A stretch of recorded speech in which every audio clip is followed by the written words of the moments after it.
வீரனெனில் அவன் பாலுண்ட மார்பகங்களை அறுப்பேன் என பேசினாள் அத்தாய். வீரரை பெறாத மேன்மை தீர் மங்கையை ஊரவர் மலடி என்று உரைத்திட நாடியது. கார்கில் போரில் உயிர் துறந்த சரவணனின் தாயாரிடம் பத்திரிகையாளர்கள் பேட்டி எடுக்கிறார்கள். ஒரே மகனான சரவணனை போரில் இழந்துவிட்ட உங்கள் மனநிலை எப்படி என்று கேட்ட பொழுது, இந்தியாவை காப்பாற்ற போருக்கு மற்றொரு மகனை கொடுக்க முடியவில்லையே என வருந்தினாள் அத்தாய்.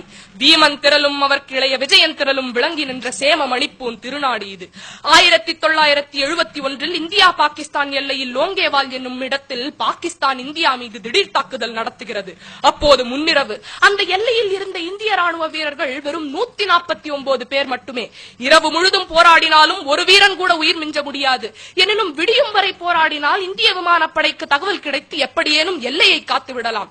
இந்த சோதனை வந்த பொழுது 149 வீரர்களும் ஏகமனதாக வீரப்போரிட்டனர். மரணம் நிச்சயம் என்று தெரிந்தும் வெகு சிலரை தவிர்த்து பல பேர் வீரமரணம் எய்தினர். காலையில் விமானப்படை வந்து பாகிஸ்தானிய அதர்ம போரை அடக்கியது. இவ்வீரர்கள் வாழும் வரை போராடவில்லை, சாகும் வரை போராடினார்கள்.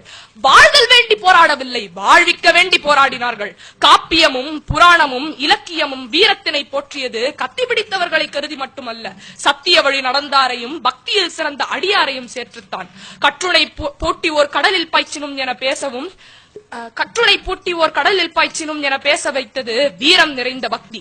சிலுவை சுமந்த இயேசுவும் மெக்கா முதல் மதினா வரை நடந்த நபிகளும் வீரம் நிறைந்த பக்திக்கு சாட்சி. மாளிகை துறந்து மயான பூமியில் வாழ்ந்தாலும் ஆவி துறந்த மகன் அனாதை பிணம் ஆனாலும் சத்திய வழி துறக்காத உத்தமனாய் ஹரிச்சந்திரன். அவன் வழி பின்பற்றிய அண்ணல் காந்தி. நீதிக்கும் தர்மத்திற்கும் பக்திக்கும் வயது கிடையாது. இத்தகைய பெருமை வாய்ந்த நாடு நம் நாடு. ஆனால் இன்று தெற்கே சிங்களம், மேற்கே பாகிஸ்தான், எல்லா திசைகளிலும் சீனம், உள்நாட்டில் ஊழல், தீவிரவாதம். இதற்கிடையே அச்சமின்றி குண்டு துளைக்காத அறையில் இருந்து பிரதமரின் சுதந்திர தின உரை. அரசியல் பிழைத்தோர்க்கு அறம் கூற்றாகும் அன்று, அரசியல் பிழைப்பு செய்வோர்க்கு அறம் வெறும் கூத்தாகும் இன்று. இந்த நிலை ஏன்? மக்களின் மறதி, அச்சம். அதனை நன்கு புரிந்து கொண்ட நமது அரசியல்வாதிகள் தீங்கு தடுக்கும் திறமிலரானோம். அச்சத்தால் அரணற்று போனோம். ராணுவ வீரனின் தலையை வெட்டினால் அது தெரிந்துதானே ராணுவத்தில் சேர்ந்தார்கள் எனும் மந்திரி பேச்சை மறப்போம். இந்திய எல்லைக்குள் ஊடுருவிய சீன ராணுவம் சுற்றுலா வந்தது என சோம்பி கிடப்போம். நீர்மூழ்கி கப்பல் வெடித்தது ஏன் எனும் உண்மையை மறைப்போம். நாணயத்தின் மதிப்பை, இந்திய நாணயத்தின் மதிப்பை கவலை ஏதுமின்றி குறைப்போம். தேர்தல் நேரத்தில் வாக்குறுதிகளை அள்ளி இறைப்போம். பின் சுவிஸ் வங்கியில் சுயநலமாய் பணத்தை நிறைப்போம். போதும் போதும். இந்த அரசியல்வாதிகளின் முகத்திரையை கணமே கிழிப்போம். சும்மா வரவில்லை சுதந்திரம் என ஒன்று கூடி நினைப்போம். வந்தே மாதரம் எனும் மந்திரத்தை மீண்டும் ஒன்று கூடி உரைப்போம். யார் வருவீர்?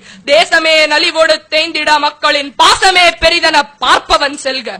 சோதரர் தம்மை துரோகிகள் அழிப்ப மாதரார் நலத்தினை மகிழ்பவன் மகிழ்க.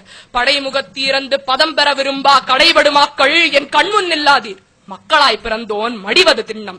தாய்ப்பிறன் கைப்பட சகிப்பவனாகி நாயன வாழ்வோன் நமரிங்குளரோ.